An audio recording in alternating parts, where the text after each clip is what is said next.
¿Sabías que la presión de un grupo puede llegar a ser tan fuerte que una adolescente termine haciendo cosas que nunca quiso hacer? A los 15 años, una joven creyó haber encontrado a su primer gran amor. Sin darse cuenta, fue entrando poco a poco en una dinámica de manipulación donde 3 jóvenes aprovecharon sus inseguridades, su necesidad de sentirse aceptada y la confianza que depositó en ellos para ejercer un control cada vez mayor sobre su vida. Lo que comenzó con mensajes, salidas y la ilusión de un primer enamoramiento, terminó convirtiéndose en una estrategia de abuso cuidadosamente alimentada por quienes nunca tuvieron buenas intenciones. Quédate hasta el final para conocer cada detalle de uno de los casos que más conmocionó a Italia y entender cómo una adolescente terminó atrapada en una situación de la que ya no pudo escapar. El caso de Lorena Cultraro. Todos los días convivimos con la maldad. Somos testigos de la parte más oscura del comportamiento humano. El sufrimiento provocado por un individuo a otros es algo latente en nuestra sociedad. En Investigadores Criminales nos adentraremos en ese lado oscuro de la humanidad. Traeremos a la pantalla los más perversos crímenes y trataremos de entrar en la mente de esos seres que cometen los más terribles actos. Yo soy José y el día de hoy te traigo otro caso más. Pero antes de comenzar quiero que me digas desde dónde nos estás viendo. Nos gusta mucho saber hasta dónde llegan estas historias.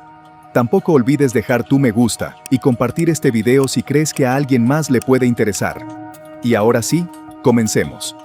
La mañana del 13 de mayo de 2008, el silencio de un antiguo caserón en las afueras de Nicemi, un pequeño municipio de la provincia de Caltanissetta, fue interrumpido por un operativo policial.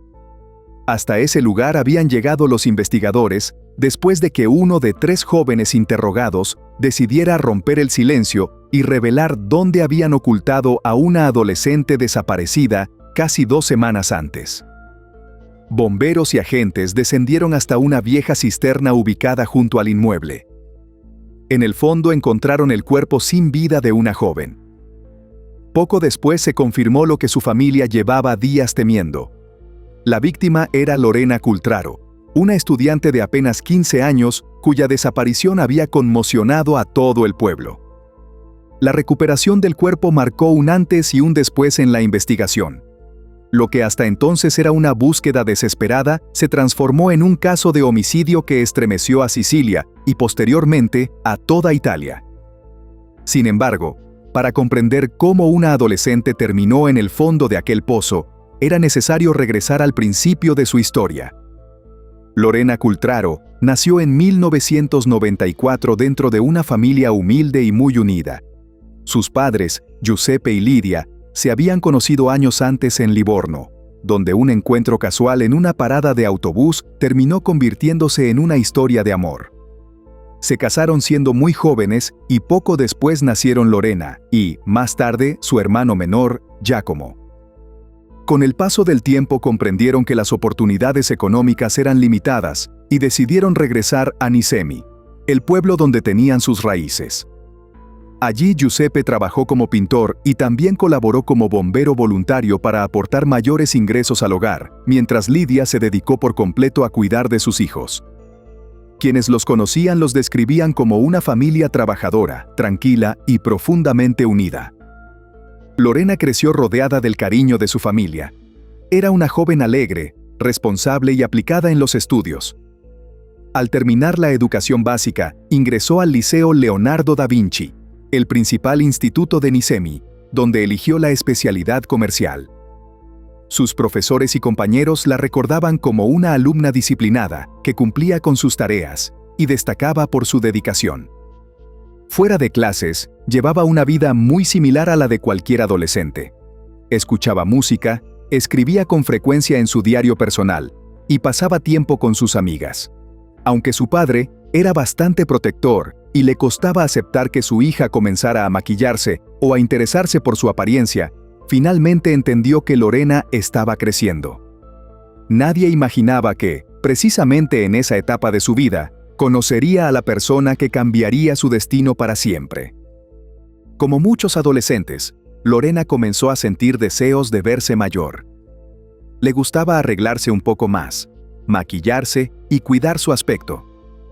Su padre no llevaba bien esos cambios porque seguía viendo a su hija como una niña, pero su madre y una de sus tías lograron convencerlo de que era una etapa natural.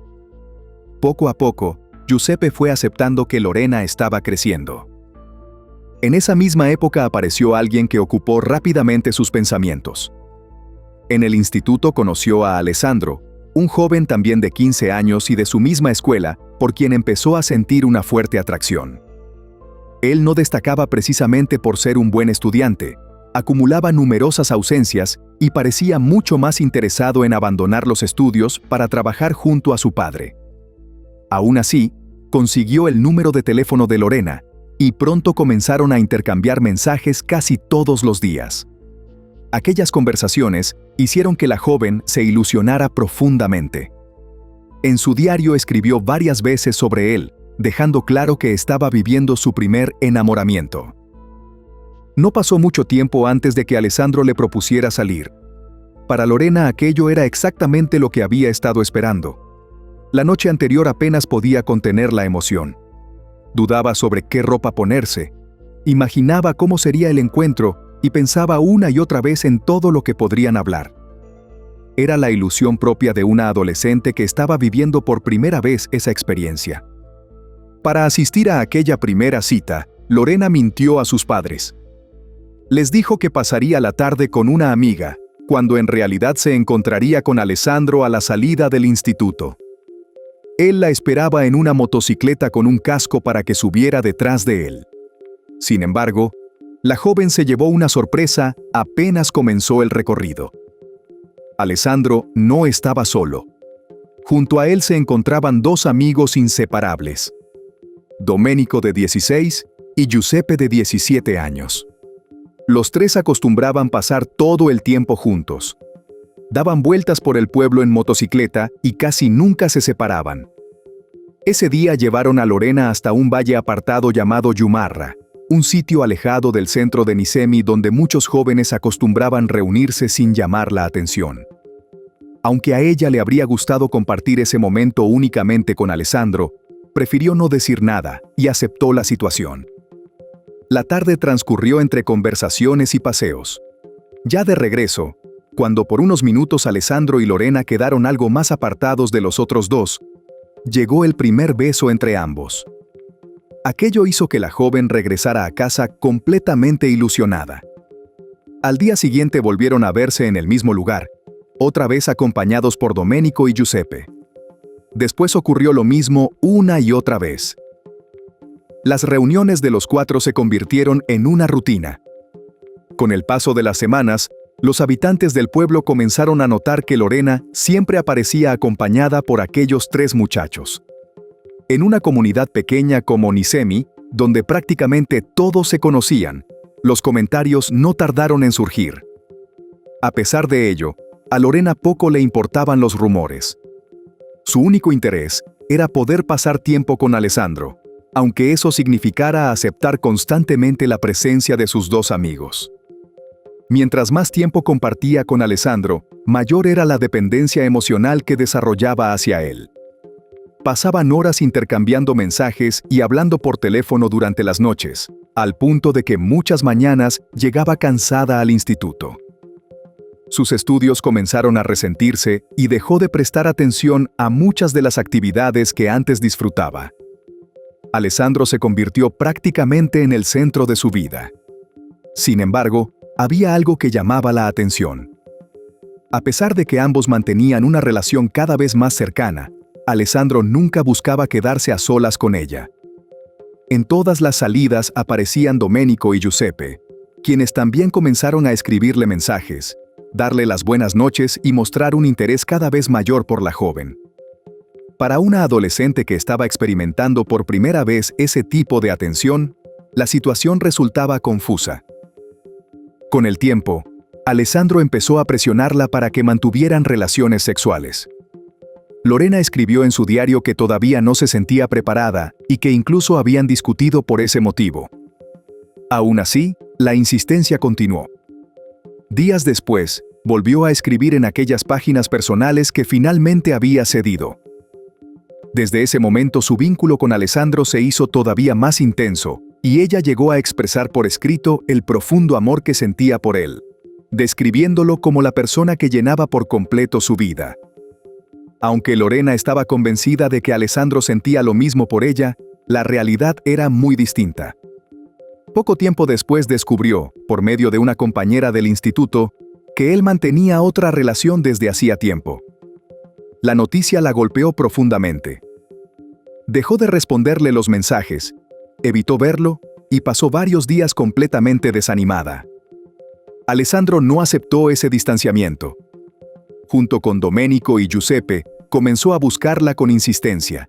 Le escribían constantemente, la llamaban y trataban de convencerla para que volviera a salir con ellos. Poco a poco, las conversaciones dejaron de ser simples intentos de reconciliación y se transformaron en una presión constante. Los tres insistían para que Lorena aceptara hacer cosas con ellos que ella no deseaba. La joven atravesaba un momento de enorme vulnerabilidad. Estaba profundamente enamorada de Alessandro y temía perder por completo el vínculo con él. Esa dependencia emocional hizo que comenzara a ceder ante situaciones que nunca había imaginado aceptar. Cada vez que intentaba alejarse, ellos encontraban la forma de convencerla para volver a reunirse, aprovechándose de la inseguridad propia de una adolescente que buscaba ser aceptada por la persona que amaba. Finalmente, Lorena decidió volver a encontrarse con Alessandro. Quiso mostrarse más segura e incluso intentó despertar sus celos prestando más atención a sus dos amigos. Sin embargo, aquello no produjo la reacción que esperaba. Las intenciones de los tres jóvenes eran completamente distintas a las de ella, y la situación tomó un rumbo cada vez más preocupante. En una de aquellas reuniones, Giuseppe logró convencer a Lorena para mantener relaciones con él y la joven terminó aceptando. Días después ocurrió algo similar con Domenico. Alessandro, lejos de mostrar molestia o incomodidad, permaneció completamente indiferente. Para él, aquello no representaba ningún problema. Desde entonces se estableció una dinámica en la que los tres jóvenes se aprovechaban constantemente de la vulnerabilidad de Lorena. Continuaban buscándola únicamente para satisfacer sus propios intereses, mientras ella seguía creyendo que mantenerse cerca de Alessandro era la única forma de conservar el vínculo que tanto valoraba. La situación era todavía más contradictoria porque tanto Alessandro como sus dos amigos mantenían relaciones sentimentales con otras jóvenes del pueblo. Con el paso de las semanas ocurrió algo que aumentó aún más la tensión. Lorena sufrió un retraso en su menstruación durante aproximadamente 2 semanas. Asustada y sin atreverse a hablar del tema con sus padres, decidió hacerse una prueba de embarazo en el instituto. El resultado fue negativo, pero el miedo no desapareció. Paradójicamente, aquella noticia también la dejó confundida. En el fondo imaginaba que un embarazo obligaría a Alessandro a reconocer la relación y permanecer a su lado. Era un pensamiento ingenuo, propio de una adolescente completamente enamorada, que depositaba en él todas sus esperanzas. La noticia de que Lorena se había realizado una prueba de embarazo comenzó a circular rápidamente por Nicemi. El rumor llegó también a Alessandro, Giuseppe y Domenico, quienes reaccionaron con gran preocupación. Los tres empezaron a llamarla insistentemente y, cuando finalmente respondió, la agredieron verbalmente y le exigieron explicaciones. Ninguno quería que aquella situación llegara hasta sus respectivas novias o sus familias. Lorena trató de tranquilizarlos explicándoles que la prueba había dado negativo y que no existía ningún embarazo. Sin embargo, ellos no terminaron de creerle. Continuaron buscándola y mantuvieron la presión sobre ella durante los días siguientes. Mientras tanto, Lorena seguía preocupada. El retraso continuaba y una mañana sufrió un fuerte episodio de náuseas. Alarmada, utilizó una de las computadoras del instituto para buscar en internet los síntomas de un embarazo. Después de leer varias páginas, terminó convencida de que realmente estaba esperando un hijo, aunque no tenía certeza de quién podía ser el padre. Aquella misma noche, tomó una decisión que cambió por completo la situación. Envió un mensaje a Alessandro, Giuseppe y Domenico informándoles que estaba embarazada y que quien fuera el padre tendría que asumir su responsabilidad. El mensaje cayó como una bomba entre los tres jóvenes. Esa misma noche, se reunieron en una plaza de Nicemi para decidir qué hacer. Alessandro era quien se mostraba más preocupado, pues sabía que, si la noticia llegaba a hacerse pública, su relación con la otra joven que frecuentaba podía terminar y toda la situación saldría a la luz. Durante esa conversación comenzaron a cuestionar si Lorena realmente estaba embarazada o si solo intentaba presionarlos para obtener una respuesta de alguno de ellos. Sin embargo, independientemente de que aquello fuera cierto o no, llegaron a la conclusión de que la joven se había convertido en un problema. Consideraban que estaba exigiendo demasiado y que ya no se comportaba como ellos esperaban. Al finalizar la reunión tomaron una decisión. Alessandro le escribió un mensaje a Lorena proponiéndole verse al día siguiente, como en tantas otras ocasiones. La cita quedó acordada para la tarde del 30 de abril de 2008, después de que ella saliera del instituto. Ese día Lorena regresó a casa después de clases y almorzó junto a su padre. Giuseppe la recordó tranquila, sin mostrar signos de preocupación o nerviosismo. Terminada la comida, la joven dijo que saldría para visitar a su abuela, una explicación que no despertó sospechas dentro de su familia. En realidad, Lorena se dirigió al punto donde Alessandro la estaba esperando. A diferencia de otras ocasiones, ella llegó decidida a hacerse respetar. Cuando el joven le pidió que subiera a la motocicleta, respondió que no. Era la primera vez que intentaba poner un límite. Pero Alessandro no estaba solo. Domenico y Giuseppe también se encontraban allí. Entre los tres la sujetaron por la fuerza, la tomaron del cabello y la obligaron a subir a la motocicleta. Desde ese momento, nadie volvió a verla con vida. A partir de aquella tarde, Lorena desapareció sin dejar rastro. Durante varios días, nadie fuera de aquellos tres jóvenes supo qué había ocurrido realmente. Mientras su familia la buscaba desesperadamente, los investigadores comenzaron las tareas de búsqueda de pistas. Poco a poco, las pruebas, los teléfonos y las declaraciones permitieron descubrir la secuencia de los hechos que había permanecido oculta. Los investigadores entrevistaron a personas cercanas a Lorena, trataron de establecer cuáles habían sido sus últimos movimientos y revisaron cuidadosamente todo aquello que pudiera ayudar a reconstruir las últimas horas antes de que desapareciera. Durante la investigación, los agentes centraron buena parte de su atención en el teléfono celular de Lorena. Al revisar su contenido, encontraron una enorme cantidad de mensajes intercambiados con los tres jóvenes, Alessandro, Giuseppe y Domenico. Los nombres aparecían repetidamente en las conversaciones mantenidas durante las semanas previas a la desaparición. Los tres fueron llamados a declarar. Desde el primer momento aseguraron que no sabían dónde estaba Lorena y afirmaron que hacía varios días no tenían contacto con ella. Sus versiones parecían coincidir, pero los investigadores continuaron verificando cada uno de los datos antes de descartar cualquier posibilidad. Mientras tanto, el análisis de las comunicaciones y otros elementos obtenidos durante las pesquisas permitió establecer los desplazamientos realizados por los teléfonos móviles de los involucrados. Esa información comenzó a dibujar un recorrido que no coincidía con las declaraciones ofrecidas durante los interrogatorios, y situaba tanto a Lorena como a los tres jóvenes en una misma zona ubicada en las afueras de Nicemi el día de la desaparición. A medida que las pruebas se acumulaban, la presión sobre los tres jóvenes fue aumentando. Las contradicciones entre sus declaraciones y la información obtenida durante la investigación terminaron debilitando la versión que habían sostenido desde el principio. Finalmente, uno de ellos decidió romper el pacto de silencio y confesó lo ocurrido. Su testimonio permitió a los investigadores confirmar las sospechas que habían ido construyendo durante días y los condujo hasta el lugar donde Lorena había sido abandonada. Allí quedaron corroborados los hechos con los que comenzó esta historia, y la investigación dio un giro definitivo. A partir de ese momento, la confesión, los resultados de la autopsia y el resto de las pruebas reunidas por las autoridades permitieron reconstruir con precisión lo sucedido durante la tarde del 30 de abril de 2008, así como establecer la participación de cada uno de los 3 jóvenes en el crimen. Después de salir del instituto, Lorena almorzó con su padre y abandonó su casa con la intención de reunirse con Alessandro.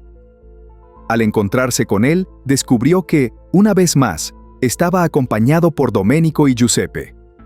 Cuando intentó negarse a subir a la motocicleta, los 3 la sujetaron por la fuerza y la llevaron hasta un antiguo caserón, situado en una zona apartada de Nicemi.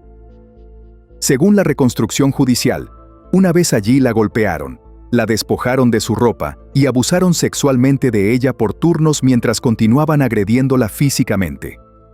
Durante la agresión también la golpearon en distintas partes del cuerpo, porque seguían convencidos de que estaba embarazada, hasta dejarla inconsciente. En un momento, Lorena recuperó brevemente el conocimiento y les suplicó que la dejaran marcharse, prometiéndoles que no contaría nada de lo ocurrido. Ninguno de los 3 atendió sus súplicas. Finalmente, la estrangularon con una cuerda y arrojaron su cuerpo al interior de una antigua cisterna, donde permaneció oculto hasta que la investigación permitió localizarlo. La autopsia también despejó una de las principales incógnitas del caso. Lorena nunca había estado embarazada. El retraso menstrual que tanto la había preocupado fue atribuido al intenso estrés que estaba viviendo. Aquella falsa creencia terminó convirtiéndose en uno de los factores que desencadenaron la tragedia y provocó una profunda conmoción en toda Italia. El proceso judicial se llevó a cabo ante el Tribunal de Menores de Catania. El 11 de noviembre de 2008, los 3 acusados fueron declarados culpables de homicidio voluntario agravado, violencia sexual y ocultación del cadáver. El tribunal les impuso la pena máxima prevista para menores de edad: 20 años de prisión para cada uno, además de 5 años de inhabilitación para ejercer cargos públicos. La familia de Lorena recibió la sentencia con un profundo sentimiento de injusticia. Sus padres consideraban que 20 años de prisión no reflejaban la brutalidad del crimen y sostuvieron públicamente que ninguna condena podría compensar la pérdida de su hija. Tampoco les interesaban las indemnizaciones económicas fijadas por la justicia. Insistían en que ningún dinero devolvería a Lorena. Los abogados defensores apelaron la decisión. Pero el 13 de junio de 2009, la Corte de Apelaciones de Catania confirmó íntegramente las condenas. Finalmente, el 15 de abril de 2010, la Corte de Casación rechazó el último recurso y dejó firme la sentencia de 20 años de prisión para cada uno de los 3 responsables. Con el paso del tiempo, el caso de Lorena Cultraro, de 15 años, continuó siendo uno de los crímenes juveniles más impactantes ocurridos en Italia. Su historia sigue recordándose como un ejemplo de las devastadoras consecuencias de la manipulación, la violencia sexual y la violencia ejercida en grupo, mientras su familia mantiene viva la memoria de una joven cuya vida fue arrebatada cuando apenas comenzaba a construir su futuro. La historia de Lorena también deja una lección sobre la enorme presión psicológica que puede existir durante la adolescencia. A esa edad, el deseo de ser aceptado, de pertenecer a un grupo o de no sentirse rechazado puede llevar a muchos jóvenes a ignorar sus propios límites. Cuando el miedo a quedarse solo pesa más que la capacidad de decir no, las decisiones dejan de tomarse con libertad y comienzan a responder a la necesidad de agradar a quienes, en realidad, nunca tuvieron buenas intenciones. También recuerda el peligro que representan los grupos de agresores. Cuando varias personas comparten la misma falta de empatía, la violencia suele escalar con mayor facilidad. Cada uno encuentra respaldo en los demás. La responsabilidad individual se diluye y actos que una persona quizá no cometería sola terminan convirtiéndose en agresiones cada vez más crueles. Por eso es fundamental identificar a tiempo las relaciones basadas en la manipulación, el control y la presión, y entender que quien exige demostrar afecto mediante el miedo o la humillación jamás está actuando por amor. Y, en medio de todo, permanece la ausencia de Lorena. Una joven que apenas comenzaba a descubrir el amor, a construir su futuro y a vivir las experiencias propias de su edad, terminó perdiendo la vida de la forma más cruel. Su familia nunca recuperará a la hija y hermana que salió de casa aquella tarde convencida de que iba a encontrarse con alguien en quien confiaba. Mantener viva su memoria también significa recordar que detrás de cada caso hay una vida interrumpida, una familia marcada para siempre y un futuro que nunca pudo llegar a existir. Antes de despedirme, quiero conocer tu opinión sobre este caso. ¿Crees que las condenas de 20 años de prisión fueron proporcionales a la gravedad de lo que ocurrió? ¿O consideras que la legislación para menores debería contemplar excepciones en crímenes de esta magnitud? ¿Qué señales de manipulación y presión psicológica piensas que familiares, docentes o amigos pudieron haber detectado para intervenir antes de que la situación llegara a un desenlace tan trágico? Te leo en los comentarios. Tu opinión puede enriquecer el debate y ayudar a reflexionar sobre casos como este desde distintas perspectivas. Gracias por acompañarme una vez más. Y hasta la próxima. Y bueno, querida audiencia, hasta aquí una investigación más. ¿Qué opinan del caso de hoy? Nos gustaría mucho leer sus comentarios, ya que su opinión sobre los casos es muy importante para nosotros. Recuerden siempre hacerlo con el máximo respeto posible, tanto para la víctima como para los demás espectadores y nosotros que los estaremos leyendo. Antes de irte, deja tu me gusta y suscríbete si aún no lo estás. Tampoco te olvides de compartir este video si crees que a alguien que conoces le puede interesar. Nos vemos hasta otra investigación criminal. Adiós.